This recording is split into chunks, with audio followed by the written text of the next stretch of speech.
everyone, it's Urmi and Sanjay from Jetsetting With US. Today, we're going to talk about the Amalfi Coast, one of the most breathtaking destinations in Italy.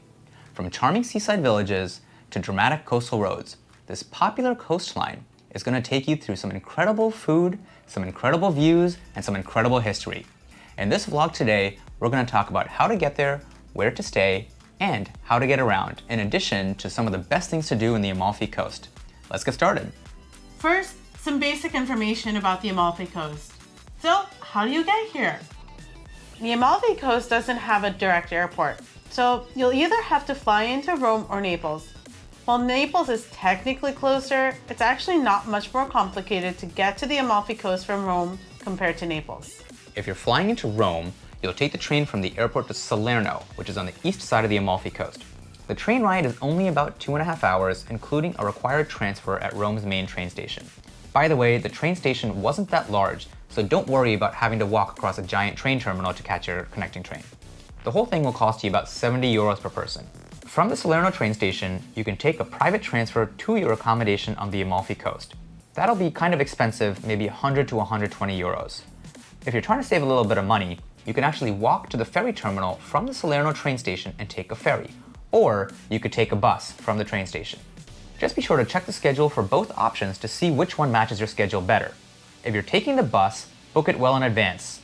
However, if you have the flexibility to take the ferry, we actually recommend that. You'll get some amazing views of the coastline for a very inexpensive price.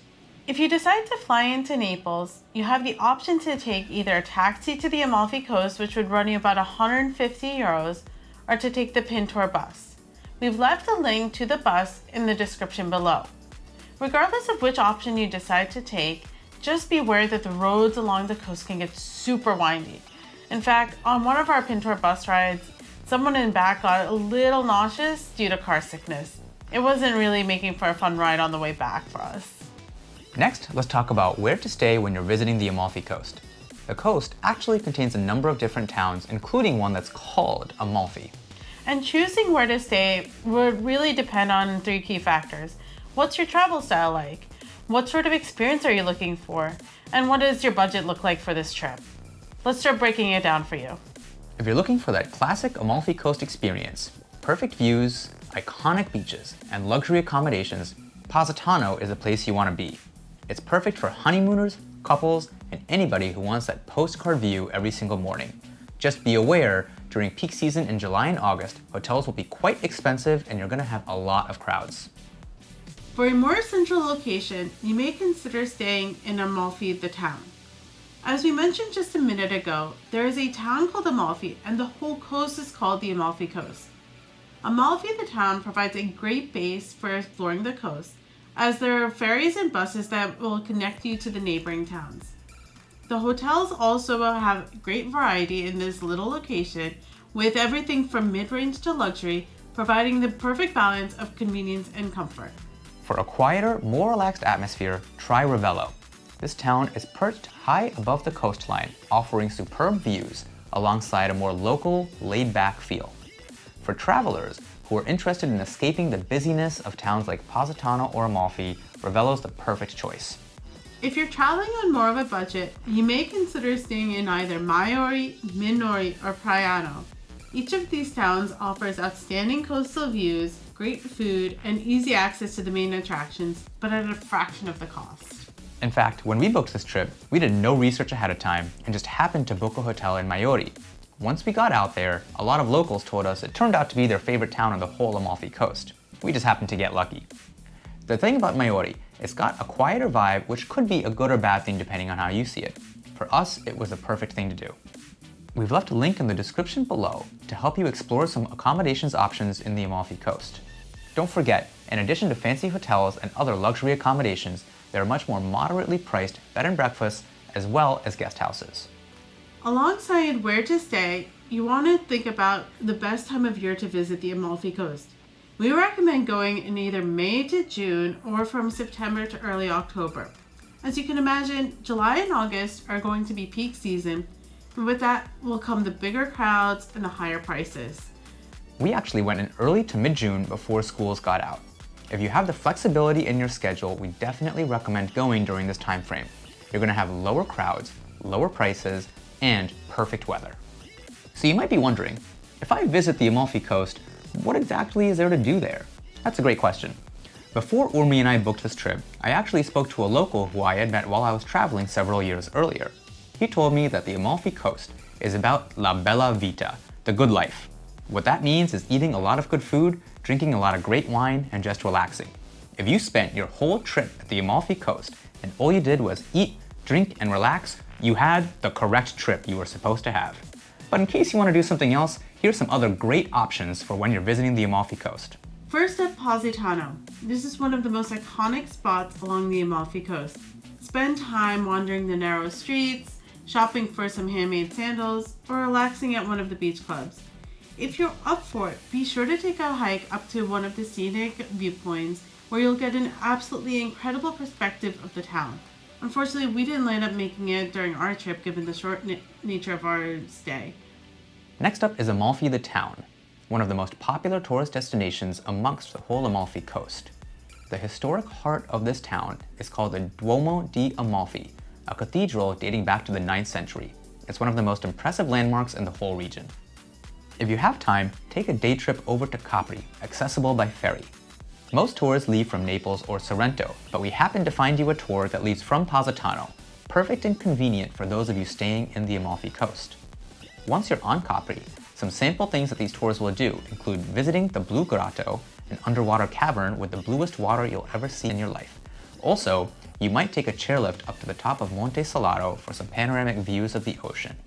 Or, you might even just wander the streets of Anacapri for some awesome photos. If you're looking to take in the Amalfi Coast by boat and get some great photos, but are traveling on a budget, we actually recommend taking the ferry from one end of the coast to the other and back. You'll get the opportunity for those amazing photos without the upcharge of a private tour. Go take a tour of the Pompeii ruins. For us, this was the highlight of our trip for sure. In addition to a tour of the ruins themselves, we also got to do some horseback riding around the base of Mount Vesuvius, no experience needed. And we also got to do a wine tour at one of the vineyards. These vineyards around the base of the mountain actually are located on some of the most fertile soil on the entire planet. The results show in the wine. We thought this was some of the best wine we've ever tasted in our lives. We highly recommend this tour, and we actually left a link in the description below.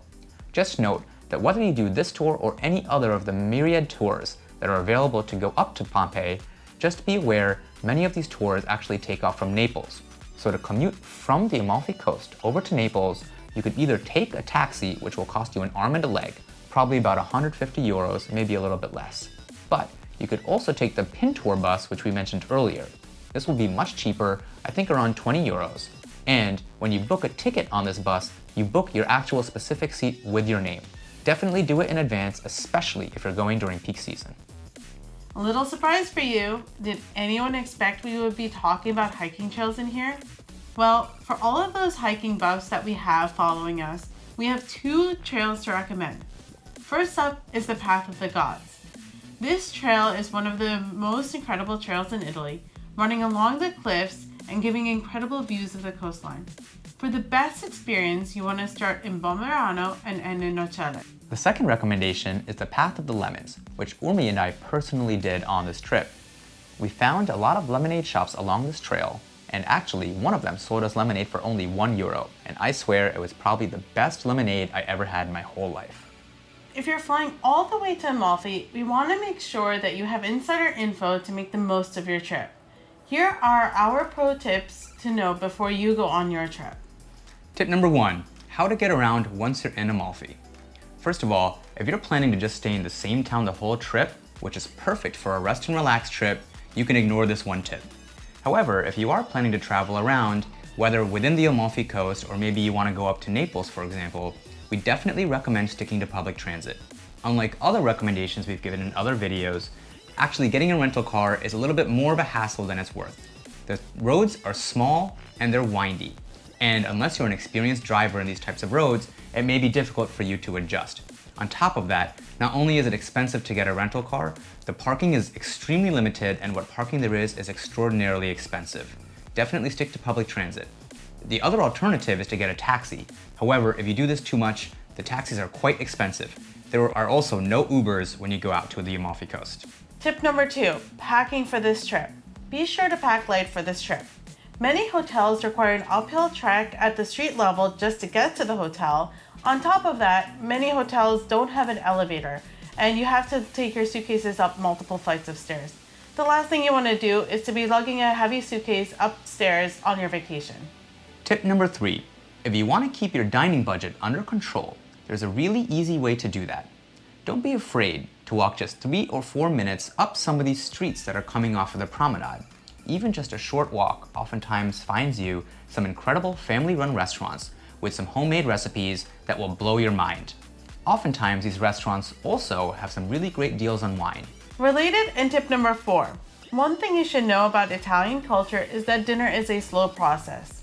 While we were out at the Amalfi Coast, we looked up a handful of restaurant reviews prior to dining and noted that a handful of Americans were complaining about the slow service. If you're watching this video, you should know that this is a feature and not a bug. Unfortunately, it's just a cultural misunderstanding between how Italians like to dine and how Americans like to dine.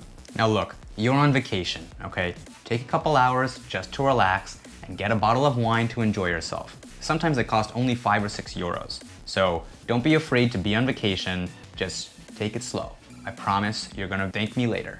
Finally, tip number 5. We actually mentioned this earlier. Positano and Amalfi, the town, are both very crowded. These are the hottest tourist destinations within the Amalfi Coast.